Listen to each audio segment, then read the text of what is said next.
Hi, it's Mark from TLR. I'm here with Bernie Pawlik. Nigh on 40 years of fixing vehicles in Vancouver. And of course, he's the owner, the big boss behind Pawlik Automotive in Vancouver. 24-time winners of best auto repair in Vancouver as voted by the customers. And of course, Vancouver's best auto service experience. How you doing, Bernie? Doing very well. So we're going to talk about a 2001 Chevy Silverado diesel that had a problem. What was going on with this truck? Yeah, so this truck came to our shop with the crankcase filling up with too much oil. The oil level was actually going too high and it was starting to leak out. The customer had some issues with this for a while, had it at another shop. They'd done some work on it and weren't able to fix it, so they brought it to us. So what did you discover was causing the engine oil level to rise? Yeah, so what is in fact happening, of course, the engine oil level will only rise if you pour more oil in, which wasn't happening. But what happens on a diesel like this, and a lot of diesels, they have internal plumbing. The fuel injectors are inside the engine. The injection pump has a seal into the engine. And there's a whole array of plumbing under the valve covers into the engine, which can cause diesel fuel to leak and fill the crankcase up with diesel fuel. So the oil level is going up, but it's actually really diesel fuel that's filling up the crankcase. And diesel fuel does not do the same job as oil in your It isn't. I mean, it is a lubricant, but not as good as oil, and it's certainly not formulated to work like motor oil. So it's not a good thing. Yeah. So how can that? So this was filling up quite a bit. What was going on? Why was it filling up with so much diesel? Well, as I mentioned, there's a few ways it can leak, a few ways diesel can get in. One is there's a seal in the injection pump where the injection pump bolts to the engine. There are fuel injectors, of course, that can leak. And then there's a lot of plumbing under the valve covers from each injector. They're return lines. And on this particular engine, those have a number of seals and pipes and things that could leak fuel as well and fill up the crankcase. So it's really a matter of doing some testing. But just take it a step further, the owner had previously had all the injectors replaced at another shop. They had done the work. I believe the problem was there beforehand. They took everything apart, apparently, according to the owner, 3 times to try to find the leak. They said there's nothing wrong with the work that they did. Everything was fine. And so he brought it to us to take it to the next step. And from there, we really concluded that, assuming that the other shop had done a good job, that there was only one other spot that it could leak from, and that was from the fuel injection, the high pressure injection pump seal. So you changed the pump. What sort of work is involved in replacing a diesel injection pump? Well, there's a fair bit of work involved in doing one of these. I think we should just get into some pictures. We can have a look at it. But yes, we changed the injection pump. So there's our '01 Silverado. It's a bit of an older truck, but still a lot of life left in it. Injection pump. There is the old injection pump.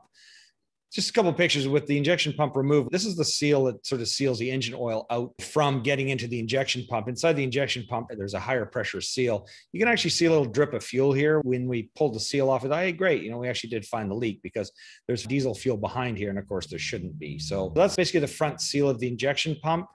There's sort of where the pump is located. So this is the top of the engine. You can see the turbocharger back here. A lot of the air intakes have been removed. The pump's buried in back here behind some of the coolant pipes. It's a fiddly job. It's not as hard as doing the injectors, but there's quite a number of hours of labor involved in taking the pump out and replacing it. This is a view of the new pump with the new seal on the front. And one last picture to look at. This is the oil we drained out of the engine. So that's a 20-liter pail.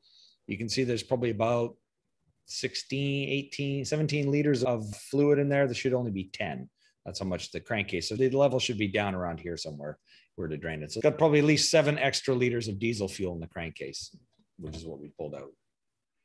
So basically a pretty big problem that took a lot of effort to repair. How often do you see this issue with Duramax diesels? We haven't run into it too often in our shop. It does happen from time to time, and it can happen on most diesels, because I said that there's a lot of internal plumbing. A lot of diesels, and this isn't just, American truck diesels, but a lot of other diesels, they'll actually have a warning that comes on if the oil level gets too full. I know we've seen it on a few others. So there's a monitor for that because, of course, you don't want too much fuel in the crankcase. It'll dilute your lubrication, which is not a good thing. Plus, the oil actually starts leaking out, so when it gets really bad, you'll know it, but it's not a good thing. And how are these Silverados for reliability?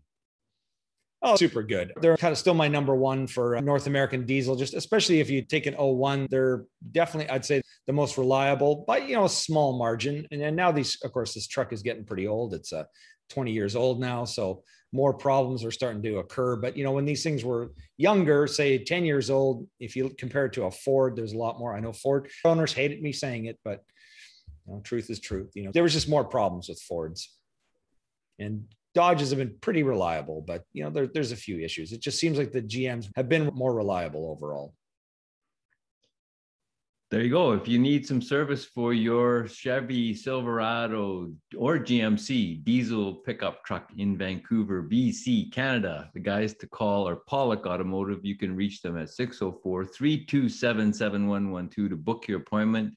You got to call and book ahead. They're busy. They're super busy right now, actually. Or you can book online on their website, pawlikautomotive.com. Click the button, put the information in. They'll get back to you. Make sure they're ready for you when you show up. As well, thanks so much for watching us on YouTube. We appreciate it. You can watch more videos. We have close to 1,000 there under Pawlik Auto Repair. And thank you so much for listening to the podcast. We really appreciate it. Thanks, Bernie. Thank you, Mark, and thanks for watching and listening.